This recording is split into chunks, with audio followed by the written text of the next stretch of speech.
ভুটান ট্রিপের সপ্তম দিন শুরু হলো হোটেল রুমের জানলা দিয়ে পুনা সাংচুর ওপর সোনালি ঝলমলে রোদের ভিউ দেখে।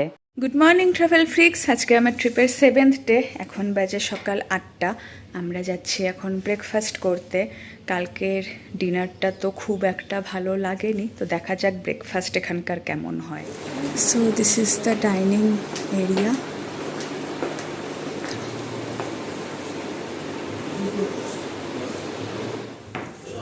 এখানে একটা প্রাইভেট এরিয়াও আছে বসার জন্য। Nice view.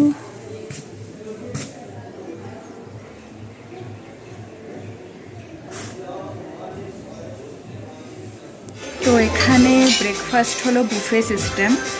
ওখানে অনেকটা লাইন ছিল, সেজন্য আমি প্লেটে আইটেমগুলো দেখিয়ে দিচ্ছি। তো আমি নিয়েছি আলু পরাঠা উইথ দই, পোহা, তরমুজ, cornflakes, orange juice, Apple juice. এছাড়াও ব্রেড বাটার, জ্যাম, অমলেট আছে, তো সেটা আমি নিচ্ছি না। আর চা আর কফি আছে, চাটা আমি পরে খাবো। First the food. ওকে, ডিনারের থেকে better. Better than dinner. Okay, এখন বাজে সকাল 9টা। আমরা ব্রেকফাস্ট করে রুমে ফিরলাম।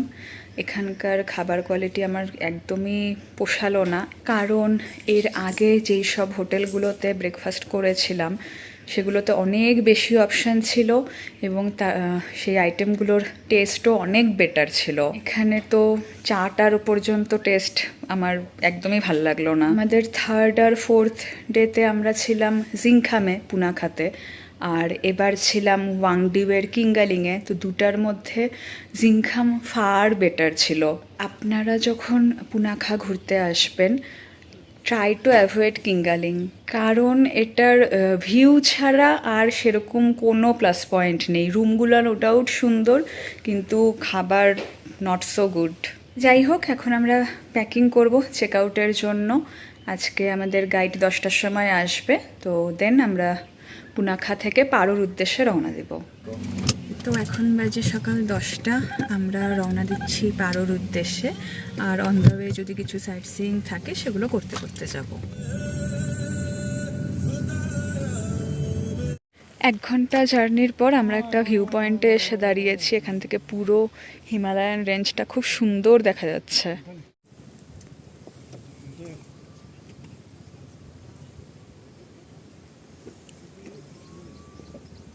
এই রেঞ্জটাই দোচুলা থেকে হয়তো আরও ক্লিয়ার দেখা যেতে পারে। দোচুলা এখান থেকে আরও 7 কিলোমিটার। তো দেখা যাক, এখন আমরা ওখানেই যাচ্ছি।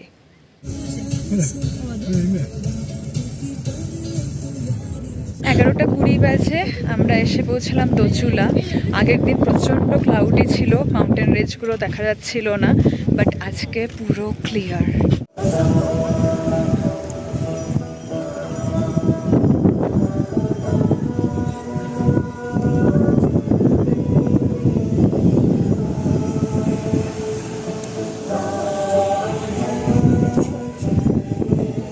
আজকে এখানে national holiday, birthday of 3rd Druk Gyalpo station পালন করা হয়। তো এখানকার লোকাল পুরো জায়গাটাকে পেইন্ট করছে নতুনভাবে। আজকে ওয়েদার ক্লিয়ার থাকার জন্য রীতিমতো এখানে ঝোড়ো হাওয়া বইছে। আমরা এখানে 10 মিনিট স্পেন্ড করলাম, আর পারা যাচ্ছে না এখানে থাকতে। প্রচণ্ড চিলিং কোল্ড উইন্ড।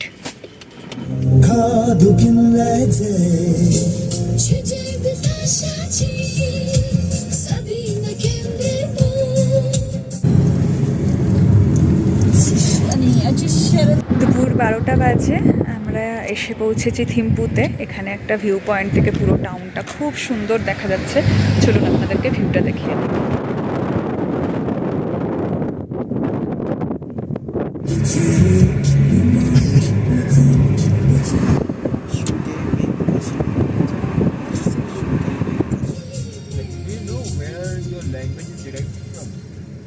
বারোটা 20 বাজে। যেহেতু এখানে আজকে ন্যাশনাল হলিডে, আজকে টিচার্স ডে, তো আমরা দেখি একটু থিম্পুর স্টেডিয়ামটা ভিজিট করতে পারি কিনা। এখানে প্রোগ্রাম চলছে।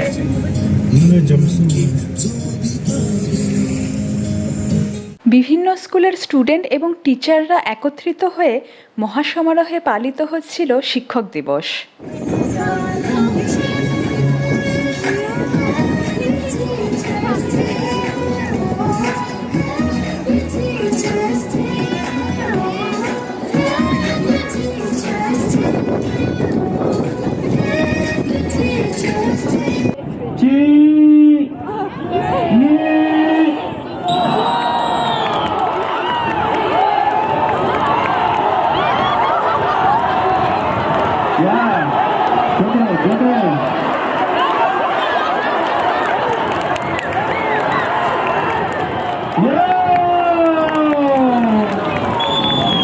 খুব সুন্দর লাগলো টিচার্স ডের প্রোগ্রামটা। বেশিক্ষণ থাকতে পারলাম না, কারণ 1টার সময় আমরা লাঞ্চ করে আবার পারো রওনা দিতে হবে।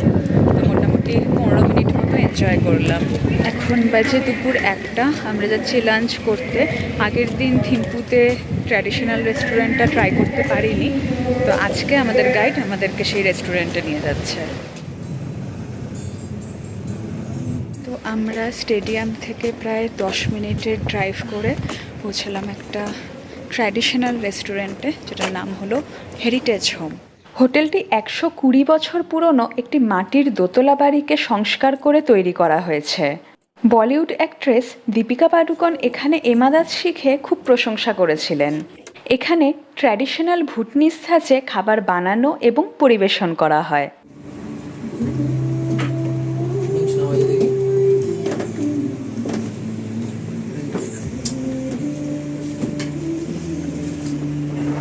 আমরা অর্ডার করেছিলাম রেড রাইস, বাইজুম্পা যেটা হলো fresh pork with dried red chilli, আর মেতোকপি দাতসি। আমাদের খাবার পরিবেশন করা হয়েছিল ট্র্যাডিশনাল ভুটনিস পাত্র দাপাতে। এই রেস্টুরেন্টের খাবারগুলো খুবই ভালো। পর্কটা একদম ফ্রেশ, বাট আমার ড্রাইড পর্কটা বেশি ভালো লাগছিলো, বাট ওয়েনবিলাম তো এই ফ্রেশ পর্ক বেশি ভালো লাগছে। টেস্ট কোনো কথা হবে না। দ্য গাইডের প্রত্যেকটা সাজেশন রেস্টুরেন্টে দুপুরের জন্য ইজ এ ক্লাস। এখন বাজে দুপুর 2টো, আমরা লাঞ্চ শেষ করে এখন রওনা দেব পারো।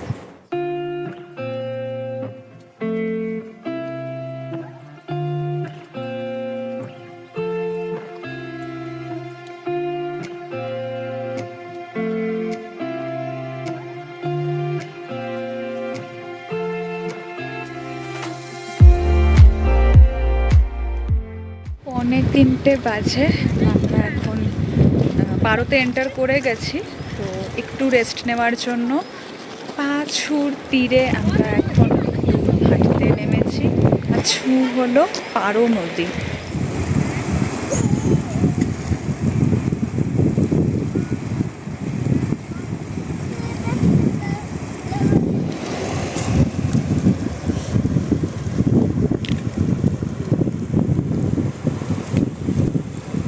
ভুটানে বিভিন্ন ধরনের ধান মূলত পারোতেই চাষ হয়, তাই পারোকে ভুটানের রাইস বোল বলা হয়।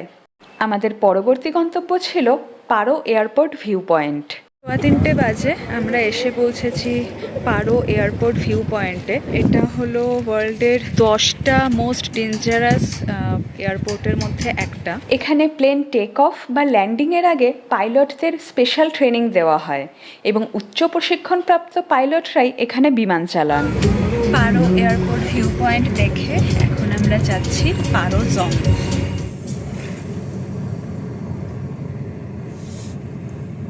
বিকেল 3:45 বাজে আমরা এসে পৌঁছেছি পারো জংয়ে। এটার আরেকটা নাম হলো রিনপুং জং। এই জংটায় 2টো কোর্টইয়ার্ড রয়েছে। এই জংটাকে হিপ অফ জুয়েলসও বলা হয়। বর্তমানে এই জংটিকে অ্যাডমিনিস্ট্রেটিভ বিল্ডিং হিসাবে ব্যবহার করা হয়।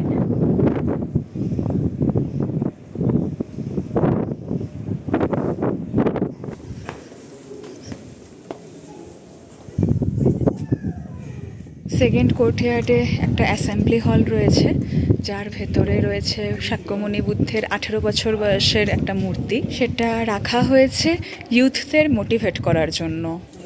এই জংয়ের ঠিক অপোজিটেই রয়েছে ন্যাশনাল মিউজিয়াম, কিন্তু আজকে যেহেতু ন্যাশনাল হলিডে সেটা আজকে বন্ধ। বিকেল 4টে বাজে, আজকের মতো আমাদের সাইট সিইং কমপ্লিট। এখন আমরা হোটেলে ব্যাক করব।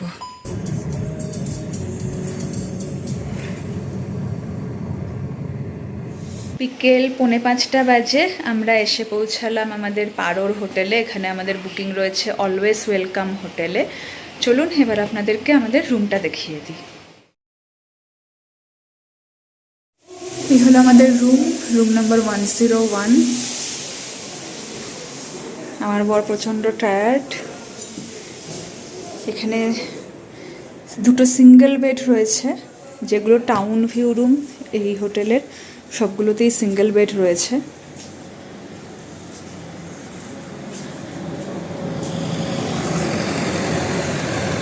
শহরটা আর ওই দূরে জং দেখা যাচ্ছে, জং আর ন্যাশনাল মিউজিয়াম। এই হলো বাথরুম, ওয়াশ বেসিন, কমোড, এটা হলো শাওয়ার এরিয়া।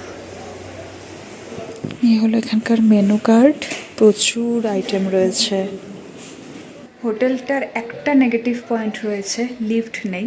আমাদের প্রথমে 205 নাম্বার রুম দেওয়া হয়েছিল, কিন্তু সেটা টাউন ভিউ ছিল না, বাট ওটাতে ডাবল বেড ছিল। সেজন্য আমরা আমাদের রুম চেঞ্জ করে নিলাম, কারণ টাউন ভিউটা আই থিঙ্ক দরকার। লোকেশন ওয়াইজ হোটেলটা খুবই ভালো, একদম মেইন টাউনের ওপরে। তো আমরা হয়তো বিকালবেলা একটু এখানে মার্কেটে শপিং করতে যেতে পারি। 5:30 বাজে আমি পারোর একটা লোকাল সুপার মার্কেটে কালকের ট্রেকের জন্য কিছু কেনাকাটা করতে এসেছি। কি কি কিনলাম সেটা আমি রুমে ফিরে গিয়ে দেখাবো। এখানে প্রচুর দোকান রয়েছে সুভেনিয়ার্স আর উলেন ড্রেসের।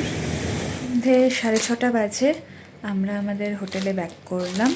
তো কালকে ট্রেকের জন্য কি কি কিনলাম সেটা দেখিয়ে দিচ্ছি, আর ট্রেক ছাড়াও গিফট করার জন্য কয়েকটা জিনিস কিনেছি সেটাও দেখিয়ে দিচ্ছি। এরকম একটা ছোট আর একটা বড় সাইজের ওয়াই নিলাম। ছোটটার দাম 5 টাকা, বড়টার দাম 10 টাকা। প্রিঙ্গলস নিলাম, যেটার দাম 220 টাকা। আমার কাছে অলরেডি চকলেট ছিল, সেজন্য আর এক্সট্রা করে চকলেট নিলাম না। গিফটের জন্য এই পিচ ওয়াইনটা নিয়েছি, জুমজিন 375 ml, যেটার প্রাইস হলো 145 রুপিস। তাকিন রেড ওয়াইন 375 ml, যেটার প্রাইস হলো 110 টাকা। আর নিলাম জুমজিন রোজ ওয়াইন 375 ml, 220 টাকা। বুমথাংয়ে আমরা জুমজিন পিচ ওয়াইন 375 ml কিনেছিলাম, সেটা প্রাইস পড়েছিল 450 টাকা, আর এখানে সেটা 145 টাকায় পেলাম।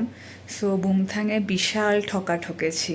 বাট বুমথাংয়ের লোকাল শপ থেকে আমি একটা রেডিমেড কিরা কিনেছিলাম, সেটার প্রাইস ছিল 950। আর এখানকার লোকাল মার্কেটে আমি রেডিমেড কিরা খুঁজলাম, সবগুলোই মোটামুটি 1200 টাকার ওপরে দাম। সো এটা একটা আমাদের প্রফিট হয়েছে। 8:30 বাজে আমরা ডিনার করতে চলে এসেছি।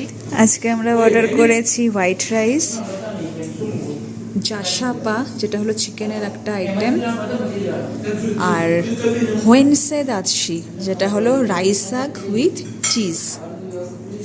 শাক দাচ্ছিটা খুব ইউনিক খেতে ছিল, বাট কালকেও দেখলাম আজকেও দেখলাম ওদের সঙ্গে যেহেতু লঙ্কা অ্যাড করছে তো প্রচণ্ড ঝাল হয়ে যাচ্ছে ব্যাপারগুলো। একটু লেস স্পাইসি হলে বেশি ভালো লাগছে। খাবার স্বাদ নো ডাউট ভালো, প্রচণ্ড ঝাল, প্রচণ্ড পরিমাণে লঙ্কা ইউজ করছে প্রত্যেকটা আইটেমে। 9:30 বাজে আমরা ডিনার করে রুমে ব্যাক করলাম। আজকে অ্যাকচুয়ালি আধপেটাই খেতে হলো, কারণ এত ঝাল ছিল খাবারে, কোনো খাবারই পুরো শেষ করতে পারিনি। যাই হোক, কালকে আমাদের একটা ভাইটাল ডে। কালকে রয়েছে আমাদের পারোর ফেমাস টাইগার নেস্ট ট্রেক। কালকে আমরা স্টার্ট করব অলমোস্ট সকাল 8টা নাগাদ। 7টায় আমাদেরকে ব্রেকফাস্ট দেওয়া হবে। তো আপাতত ঘুমিয়ে পড়ব, তাই আজকের মতো ভিডিও এখানেই শেষ করছি।